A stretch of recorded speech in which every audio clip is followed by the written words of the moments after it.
$100, stemming from the early 1950s, where you have the original look for that time period. You still have the long verbiage and the priest and Humphrey, and all this will pay to the bearer. And on the back, your usual picture of, in this case, Independence Hall, but knowing God we trust. So the same style would continue, though, for several, while the silver certificate gets supplemented with Series 1957. But in this denomination, all that happens is new signatures and a new series letter. And here, once again, new signatures, a new series letter, no other changes. And even clear up into this point, new signatures, Catherine O'Hay Granahan and C. Douglas Dillon. But still, no real changes, even though most other denominations are getting a 1963 alongside it, but not the $100. It's just the old 50D with the same look, knowing God we trust, all the long verbiage there and there, the old seal. And as it turns out, still have the smaller picture because they printed these wet.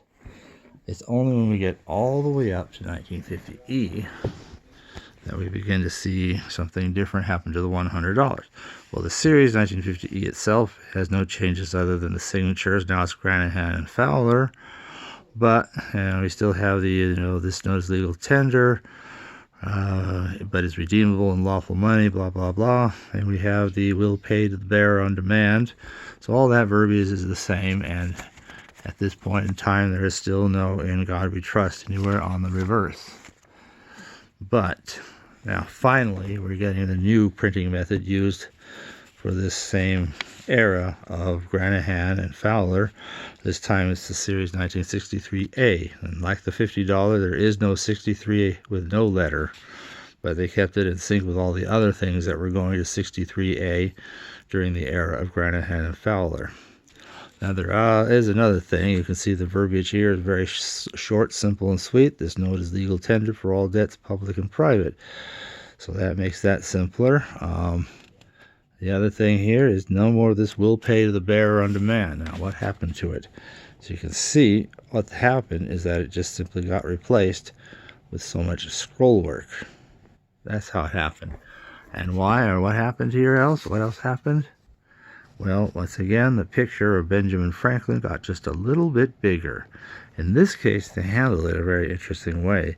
They just went ahead and let it overwrite some of this scroll work here that replaced the old will pay to the bearer on demand. They could just afford to enlarge it a little bit by letting it come down here. But other than that, it's just the same picture, a little larger. It had this ribbon over the bottom part, still does. It's a bit bigger, wider, whatever, and taller by bringing the bottom of it down lower, because the top's in about the same place. And as you can see, by just expanding it that small amount, they managed to retain all the elements of the original picture. So it's all there, it's just made bigger, and that's how they did that.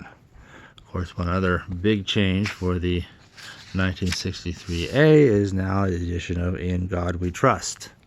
So that wasn't there before, now it is.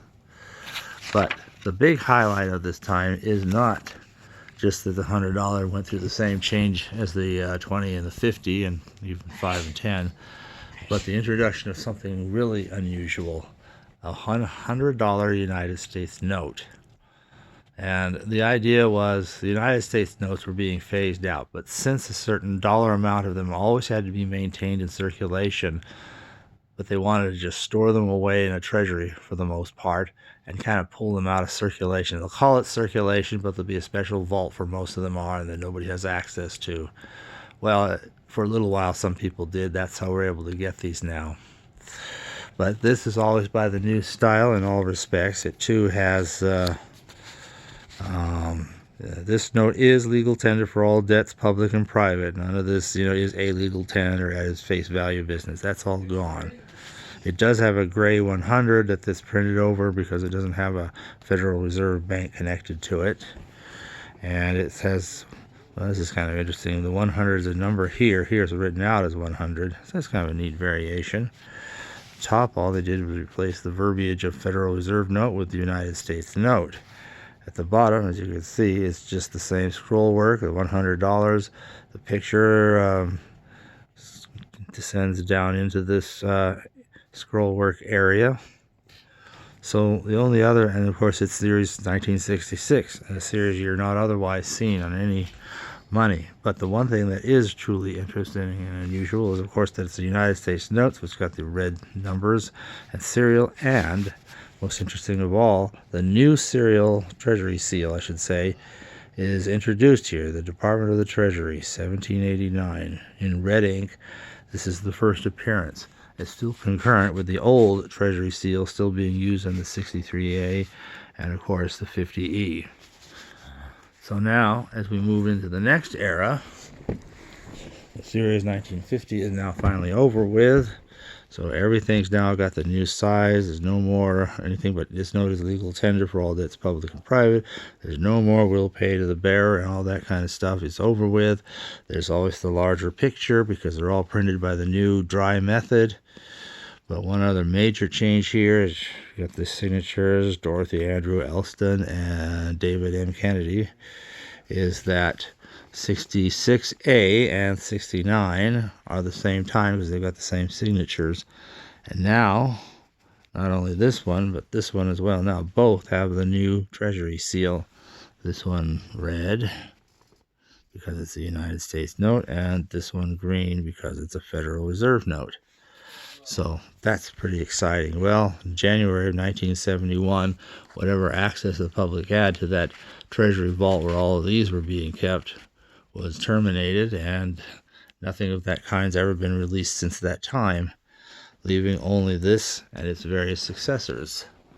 And this also therefore has the distinction of being the very last non-Federal Reserve note printed or made available from the American government. So you'll never see anything after this but just Federal Reserve notes. The Federal Reserve has totally moved in and taken over. So, but we have a 69A, and we go straight from Elston to Cabus without getting to see Elston with Kennedy as we saw in the $1. Just Elston to Cabus here with John Connolly. Well, apparently Connolly and Banuelos were in for a short enough time that nobody needed to print $100 bills during their rather short tenure. But we move straight over to 69C, which at least is in sync with everything except the $1 that has this at 69D. And that's where you have Banuelos and Schultz for the last appearance of any letter beyond A for this denomination. So when we get up to the final, when we're at the end here, 74, Neff and Simon, this has become, nothing interesting will happen again for quite a while. But at least it's very stable.